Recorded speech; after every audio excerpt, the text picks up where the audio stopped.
Lawyers, what's a case you regretted winning? I'm a work comp attorney. Now represent injured people, but used to work on other side insurance defense. There was an applicant with a serious injury.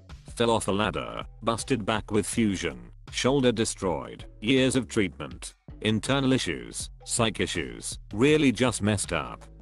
50% plus permanent disability. We were 5 years in and finally getting to settlement time.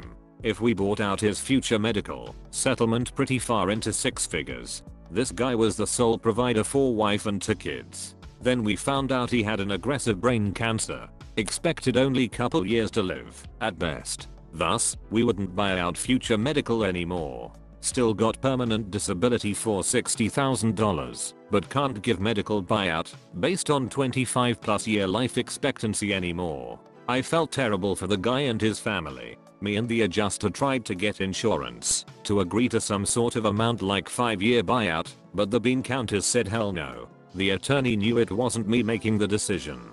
Even though he worked on that guy's file for 5 plus years, he decided to take $0 in fees. I have so much respect for that attorney turning down $10,000 in fees to help his client in a very shitty situation.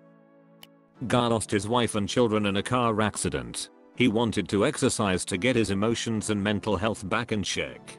Doctor wrote him recommendations for exercise equipment, ball, chin-up bar, nothing crazy, and he submitted the expenses for same to his insurer.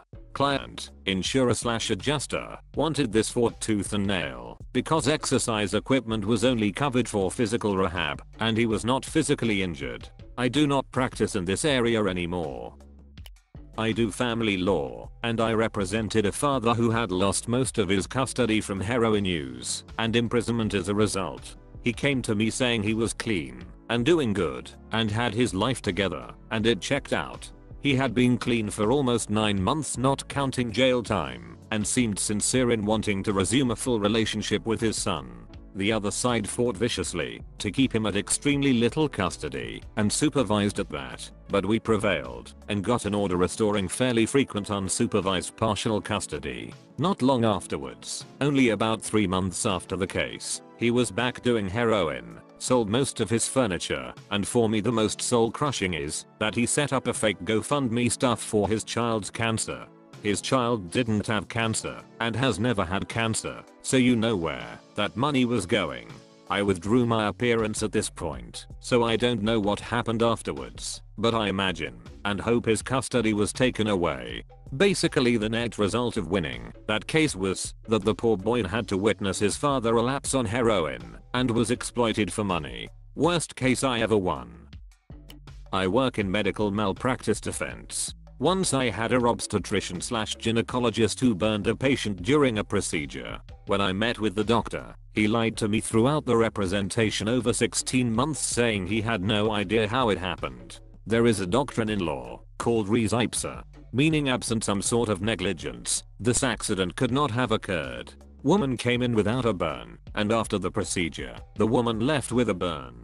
There's no way this doctor didn't know what had happened. The area of the burn was where he was operating on. It wasn't until I brought up settlement, because this was not a case we could win, did he say, oh maybe I do know what happened. We ultimately settled that case, which is considered a favorable outcome considering the potential high monetary verdict. Sometimes I think this doctor really ought to have lost that case and their license. As a personal injury attorney, I've seen a few clients win the blue collar lotto, or getting more money than they reasonably know how to deal with. I do my best to educate them, but my job is to try and maximize their recovery, not teach them finance. I have definitely contributed to a few drug habits. I do juvenile work, criminal law and family law. I represented this client first when he was a juvenile charged with disorderly conduct at school and fighting. Then when he became an adult it was for simple things like possession of marijuana.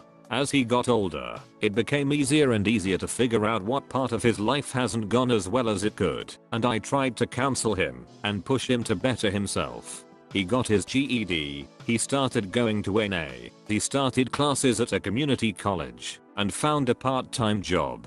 On the night of his 21st birthday, he was charged with a DWI.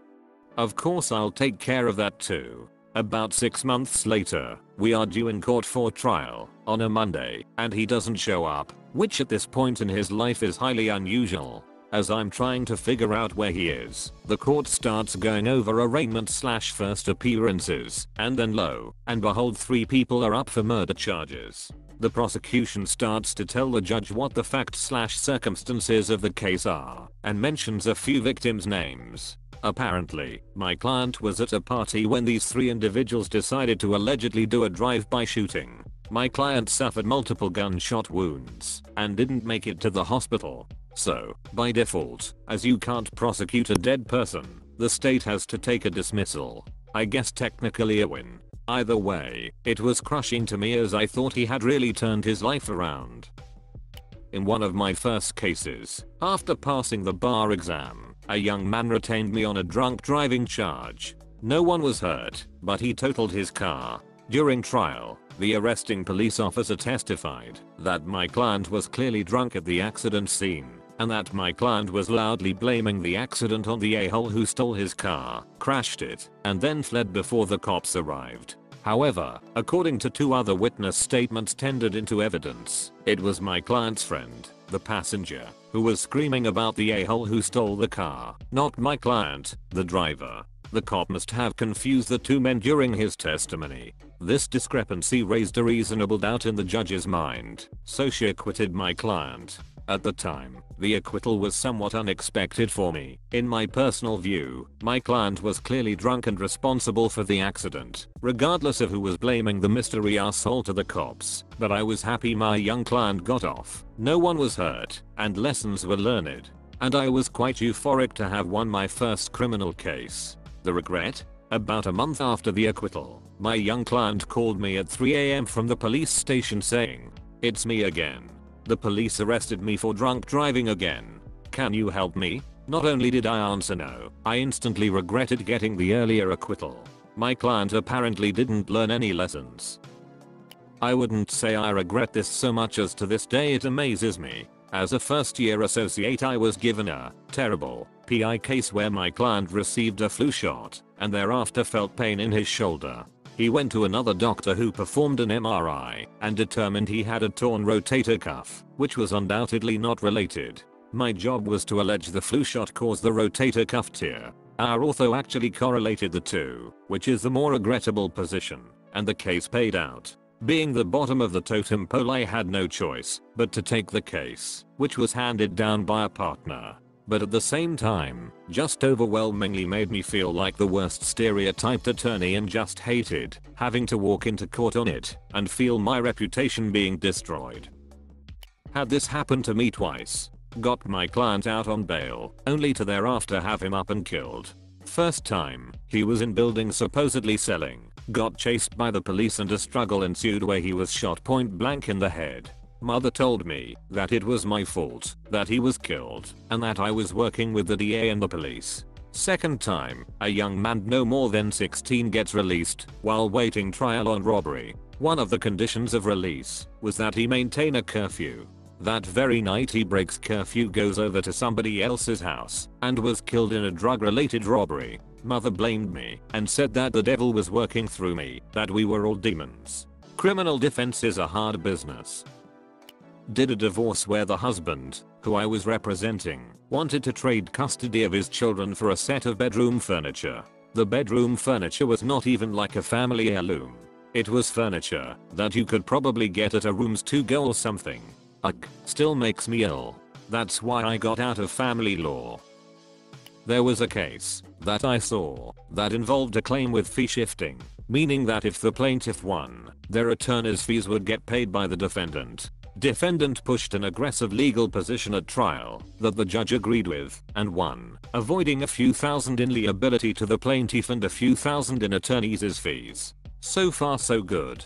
But then the plaintiff appeals all the way to the state's high court, requiring a ton of briefing and time. High court agrees with plaintiff, reverses and sends back to the trial court, which now enters judgment against the defendant for a few thousand in damages against the plaintiff, and tens of thousands of dollars in attorney's fees from the appeal. The defense lawyer probably regretted winning at first on that aggressive argument to the trial court. Thanks for watching. do all the YouTube stuff. I do read all the comments. Have a great day and I'll see you all tomorrow.